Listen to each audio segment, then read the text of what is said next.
Hey all, this is the American Crusader reporting to you live from my house because once again my internet is acting up. And it's not just in my house, or not just on my laptop, it's also on my old crappy laptop and my PS4. But anyway, got some good news for once. Um the today, or what is now yesterday, on March 14th, 2019, which is also National Pie Day. I learned that when I got to work, the whole 3.14 thing. They actually gave us pies at work at Amazon. Okay, national emergency concerning the border of the United States. U.S. Senate votes 59 votes votes to cancel the uh, the U.S. Senate votes 59 in favor, 41 against to cancel Donald Trump's emergency declaration to fund that stupid border wall. Obviously, Trump plans to veto this decision. Now, I know I don't consider the New York Times a good, but it's the source given. Senate rejects Trump's border emergency declaration, setting up first veto. Okay. Says something like now, let me be clear. This is not the House, the Democrat-controlled House. This is the Republican controlled Senate. They're even Republicans are like, yeah, this is bullshit. A dozen Republicans joined Senate Democrats on Thursday to overturn Trump's declaration of a national emergency at the southern border, arguing that the president had exceeded his powers and tried to build a border wall over Congress's objections. He's exceeded his powers. I mean, I just saw a video where he actually subtly threatened violence against Democrats. I've got the police, I've got the military, I've got the bikers for Trump. Yeah, and also the whole punch him in the face, I'll pay your bills or legal fees. The 59, 59 to 40 to 41, 59 in favor, 40 against, 59 in favor, 41 against. I'm sorry, I got a speech impediment. On measure already approved by the House. Okay, so set up for the first veto. It's not big enough. It was not a big enough margin error to override his promised veto. Fuck. But Congress has now voted for the first time to block a presidential emergency declaration. And one of the core promises that animated Mr. Trump's political rise. Okay, so they know that Trump's going to veto it, and they don't have the margin to overturn the veto, but it's sort of like standing up to Trump. For once, Republicans are actually standing up to Trump. They maybe not all of them, and I definitely know Lindsey Graham was the 41 against. I know that much, and Ted Cruz. Two of the 41 against that voted against this measure is Ted Cruz and Lindsey Graham, because Ted Cruz is a cuck and Lindsey Graham is a bitter partisan. He Lindsey Graham will support any president as long as that president calls himself a Republican. He doesn't care if he, I don't know, sniffs coke off a hooker's ass. As long as he's a Republican, he's okay. He's okay with it. Ugh, I hate Lindsey Graham. Um, yeah.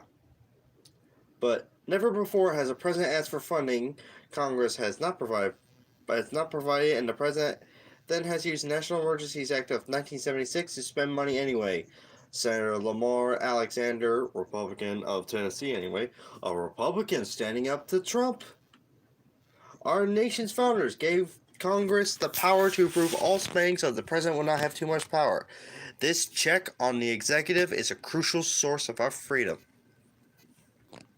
I am not a bitter partisan, so I'll say bravo to Lamar Alexander. Bravo.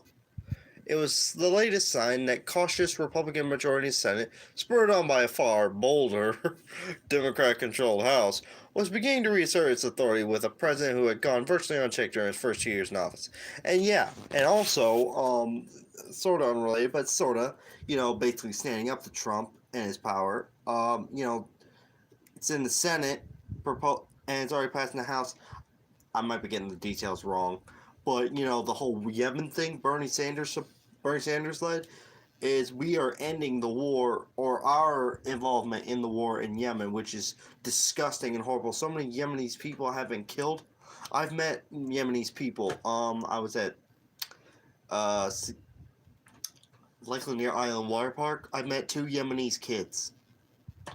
This was before all that was happening. Of course, I was a kid. I think I was 13. And they're good people, and they don't deserve this sort of shit. What is going on over there? When the internet isn't so shitty, I'll have to look it up.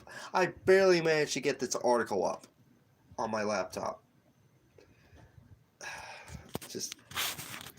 I barely managed. Look, you see that? Oh, it just went out again. It's pure and simple. It's a vote for it's pure and simple. It's a vote for border security. It's a vote for no crime. Fat Donnie told reporters for a vote, which he had declared Tuesday morning, to be a vote for Nancy Pelosi, crime, and open border. Apparently the vote is a vote for Nancy Pelosi, crime, and open borders Democrat, even though there is no such thing outside of California. Look, Lafayette College, Berkeley University, there's where you would encounter actual liberals who are for open borders. You know those people that say, no human is illegal? Remember, those people are anarchists. They don't believe in laws or borders. Most Democrats believe in laws and borders. Even the corporatists, even progressives like Bernie Sanders. It's like, oh yeah, we do believe in borders. We're not totally we're not anarchists. But he cannot overcome concerns among Republican senators about the legality of redirecting $3.6 billion from military construction projects toward the border wall, even after Congress explicitly rejected the funding request. Is that Senator Jerry Moran of Republican from Kansas, my mother's birth state, in a statement written on line paper, I believe the use of emergency powers in this circumstance violates the U.S. Constitution. This continues our country down the path of all-powerful executive, those who wrote the Constitution were fearful of. And then he also, I think he said on Twitter, share President Trump's goal of securing the borders, but expanding the powers of the presidency beyond its constitutional limit is something I cannot support. Okay, yeah, that is definitely true. Ultimately, near a quarter of Senate Republicans joined Senate Democrats in supporting the House-passed resolution of disapproval. Blah, blah, blah, blah, blah. It just lists a bunch of numbers. Even Mitt Romney. Wow. Even Rand Paul. Rand Paul is the only Republican I would ever vote for. I did vote for one Republican where I'm from, but that's because I went to school with him. And I just voted. I don't know if he won, but it was just for the school board. But again, I went to school with this guy.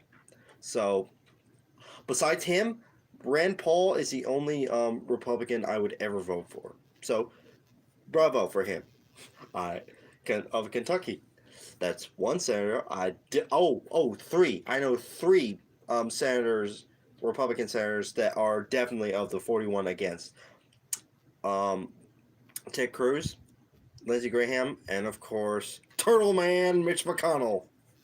The president tweeted that he was looking forward to vetoing the just passed Democrat-inspired resolution, which would open borders while increasing crime, drugs, and trafficking in our country. Veto! This guy, does he ever just shut up? The House vote to override the upcoming veto is expecting on March 26, according to Democrat leadership aide, though it's unlikely the chair can muster a two-thirds majority. Let us pray. And for those, and even if you're an atheist, just cross your fingers. Like, when it comes to, like, Christians and okay, religious people pray. What do atheists and agnostics do? Just hope for luck. I don't know. And Senator Chuck Schumer of New York. Sorry, but I don't like corporatists. He's a corporate establishment Democrat. The Democratic leader, minority leader, promised that it would not be the end of it. Democrats will keep forcing repeat votes on this resolution. I believe that laws allow us to bring it up every 6 months, and certainly we intend to do that. 6 months? Jeez, man. Aren't you in your 60s or something? I get that much. Regardless, this action in both chambers could bolster a number of lawsuits contending the emergency declaration as a flagrant violation of the Constitution's separation of powers, and which could also constitute as a reason for impeachment. The number of Republican defections, didn't know there was such a thing, underscored the turmoil within the Republican conference, where senators were torn between supporting Trump's Fat Donnie's vision for border security and asserting Congress's constitutional prerogative to dictate federal spending. Republican of North Carolina Thom Tillis, or should I say Republican Thom Tillis of North Carolina, and one of the first to publicly say he would support the resolution, announced that he had changed his mind just minutes before the vote, to the disbelief of his colleagues, including Miss Collins. Okay, who's Collins? Oh, Susan Collins of Maine. Oh, yeah. She was one of the... Yeah, okay. He had been warned in recent days by North Carolina conservatives that he could face a primary challenger next year for his stand. Yeah. That is why I think Nancy Pelosi is like, we're not going to impeach him, and it's just not worth it, because she's playing politics. She's more concerned about her career, as I said all along. You know, like, say they impeach him, and Nancy Pelosi as the House leader, current House leader, or Speaker of the House, and it fails because, you know, the Senate is controlled by the Republicans. Then when she's up for re-election in 2020, people will be like, well, you failed to impeach him, so we're just going to choose someone else. If the Senate, if we had control of Congress, both houses, both chambers, she would be in favor of impeaching him. But she's playing politics because she's more concerned about her career. Okay. Well, apparently Lindsey Graham's in this article. He said Tillis said conversation with the White House and colleague contributed to his change vote. Other Republican senators agonized over their votes as well. 3.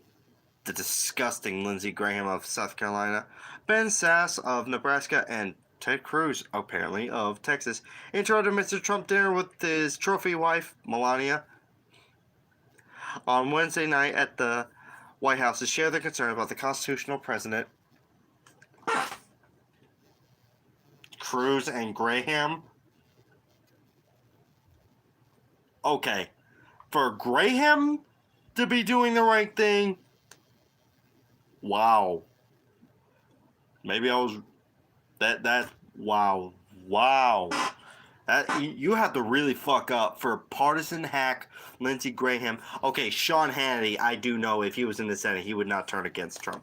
Mr. Cruz initiated the meeting, hoped to sell the president on his own rewrite of the emergency declaration law that would restrict funding from military sources, according to senior aide with direction. Okay, they're basically saying, okay, yeah, we wanted to fund this stupid wall, but don't take money from military projects. And okay, I can see the point in that, but although I do think we could afford a cut in spending, but we should redirect money from the bloated military budget for, healthcare. But anyway, Mr. Trump summoned a lawyer from the White House counsel's office who said the plan would strip the president of power she currently possesses. No way! An annoyed Fat Donnie told the trio, according to a person with knowledge of the exchange. In the end, all three men, of course, sided with Trump and voted against the resolution. Aha! I knew it! I knew it! I knew it! Imperialist warmonger Mr. Graham, along with other lawmakers supported the declaration, argued that the president's declaration was in jurisdiction of the National Emergencies Act. It was needed to address what the president and his supporters deemed to be a crisis at the southern border. He's trying to save face. He made a promise during the 2016 election that he would build a wall. He thought it would be easy. He thought that the presidency has unlimited power. Raw, untamed power. But then he realized, oh shit, there's limits.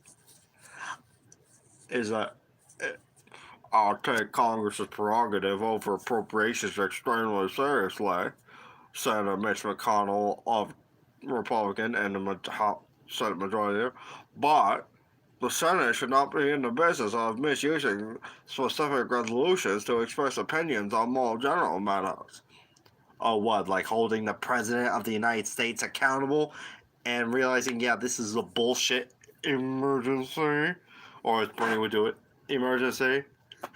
I like how Bernie doesn't do this, he does this.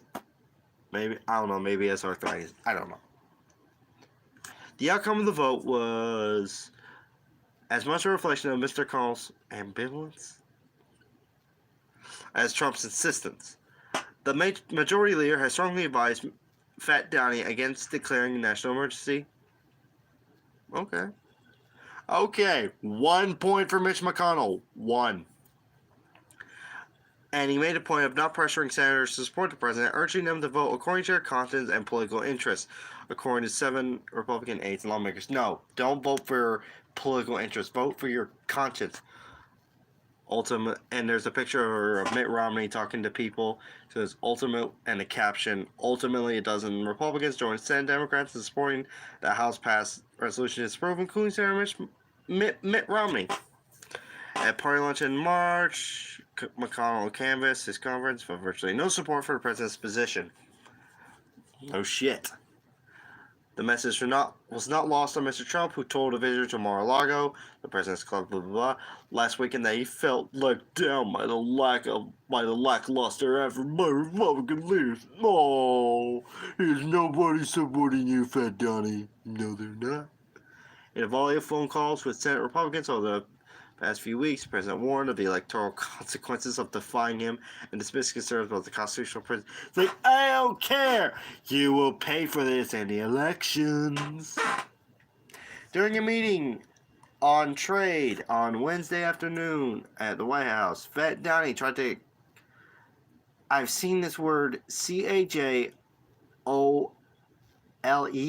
cajole. A handful of members to vote his way, emphasizing that a vote against border security would be noticed by the party's base, according to people. He said the voters will remember. Please, the voters won't remember a damn thing. They forget within weeks. When Mr. Paul, a libertarian who frequently bucks his party, announced his support for resolution, the president flew into a rage, which isn't a surprise. President Trump flew into a rage, surprising no one, because that's all he ever does when he doesn't get his way. Should I shave? My girlfriend likes it. According to 2 people with knowledge of the situation, it called Mr. Paul to demand that he reverse himself. The senator was like, no, he refused. Good on you, Rand Paul. But Fat Donnie also undermined his effort to add persuasion. He personally sunk attempts by Republican senators this week to limit the number of defections to a handful. Mr. Lee proposed an alternative measure, a bill that would restrict future uses of emergency declarations but leave Mr. Trump's order in place. Oh, so when Fat Donnie does it, it's okay, but when anyone in the future does it, it's not. And discuss it in a meeting with other undecided senators as well as Vice President Mike Pence. Mike Pence? What does talking to the Guard of the Hawk have to do with anything. He has no unless it's a tie, which it wasn't. He has no say in the matter. I mean, I know he's president of the Senate, but other than a tie voting, he has no say. But the next day, Fat Donnie called Mr. Lee in the middle of a Republican policy lunch to tell him that he would not support the measure. But Mr. Lee, who announced the president's verdict to gasp from his colleagues, then declared his support for a resolution of disapproval. On Thursday, before the vote, the president appeared to reverse himself when he said he would support efforts to update the 1967 law, at a later date. If at a later date Congress wants to update the law, I will support these efforts. But today's issue is border security and crime. Don't vote with Pelosi.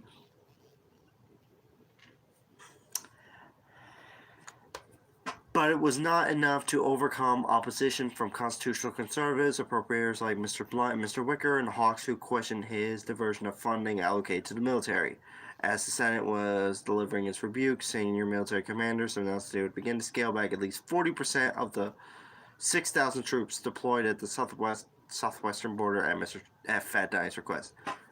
It's a security challenge, not a military threat. As told by General Joseph F. Dunford Jr., the Joint Chiefs Chairman, when asked Thursday morning during a Senate Armed Services hearing to assess the threat posed by an influx of migrants from the Mexican side of the border. And that's it. So yeah, look, troops at the border. By the way, if they're not at war or not being used as a border for political purposes, what do I really want to know, what do our soldiers do? Do they just sit around at a base? I know our Constitution forbids a standing army, although we basically have one. We're always at war because of the military-industrial complex. But I want to know, what do soldiers do if they're not at war or at the southern or being used as props for political stupid purposes? But yeah, so for once, I actually have to give it to Republicans. I hate them, I can't stand them, but for once, I do give them props, and especially Rand Paul, and also gotta give props to Roy Blunt of Missouri, Susan Collins of Maine, Mike Lee of Utah, Lisa Murkowski of Alaska, Rob Portman of Ohio, Mitt Romney of Utah, Marco Rubio, Cottonmouth, or as Saker calls him, Marco Bot, but I call him Cottonmouth because you know the whole. Patrick Toomey of Pennsylvania, Rand Paul of Kentucky, Roger Wicker of Mississippi. Mississippi, that's the most backwards states ever. Anyway, I gotta give it to Republicans for once. They actually did the right thing. They didn't. Now, if Sean Hannity had men in the Senate, he definitely would support it no matter what, because the people of Fox News, they're all rah Team Democrat. I mean, Team Republican. I am sorry. Yeah, they're just rah Team Republican. Whatever Fat Donnie says, it shall be written, and whatever we say, it shall be written by him. Yeah, but good. Yeah, this is stepping stone, and when I first glanced this on Wikipedia, which led me to the article, I thought it was about Yemen, but apparently, yeah, they're actually standing up to Trump for once in their miserable lives. This is great. This is a stepping stone to. Even if we can't impeach him, at least he's knowing that even people in his own party are standing up to him. That his authority will not go unchallenged. Okay, well, it's now midnight. I gotta go to bed. Gotta work.